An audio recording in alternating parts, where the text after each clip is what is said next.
د مزار شریف ښاروالۍ له لوري د ملي سوداګرو په همکارۍ او د خلکو په ملاتړ د ښار په بیلابیلو برخو کې د 10 منارونو د جوړولو چارې پیل شوې چې د دغه پروژې لومړنی منار د شپږمې ناحیې اړوند د حلقوي سړک په اوږدو کې جوړیږي او تمه ده چې تر راتلونکي یوې میاشتې پورې به بشپړ او ګټې اخیستنې ته وسپارل شي. د مزار شریف ښاروال حافظ عبدالرحمن همت وایي دا منارونه به د ښار په بیروباري سیمو کې جوړ شي څو د ترافیکو د تنظیم ترڅنګ د ګڼې ګوڼې مخه ونیول شي او د ښار بڼه هم ښکلا ومومي. اولین منار است که در شهر مزار شریف بخیر شروع شده یا آغاز شده.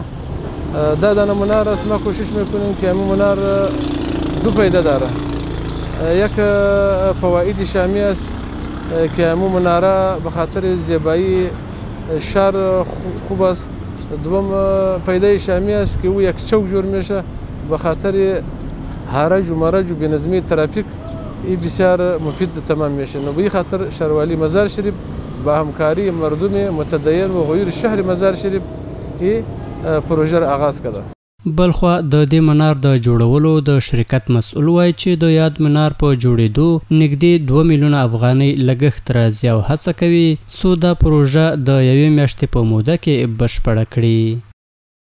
نسبت به مشکلاتی که قبلا در این چهار سرک ما همیشه مواجه بودیم در اینجا هم تعداد موترها و عابرین زیاد بود در اینجا تعداد حادثات هم زیاد بود. بابت از اینکه بتوانیم از این حادثات جلوگیری بکنیم در قسمتی که شما اینجا مد نظر گرفتیم ما بخیر یک منار خاص است. له بلې خوا د سیمې کلانتر وایي چې پخوا د ترافیکي ګڼې ګوڼې او د معیاري څلورلارې د نشتون له امله په دې سیمه کې ترافیکي پیښې رامنځته کېدلې خو د دغه منار په جوړېدو سره به تر ډیره د دا ډول پیښو مخه ونیول شي.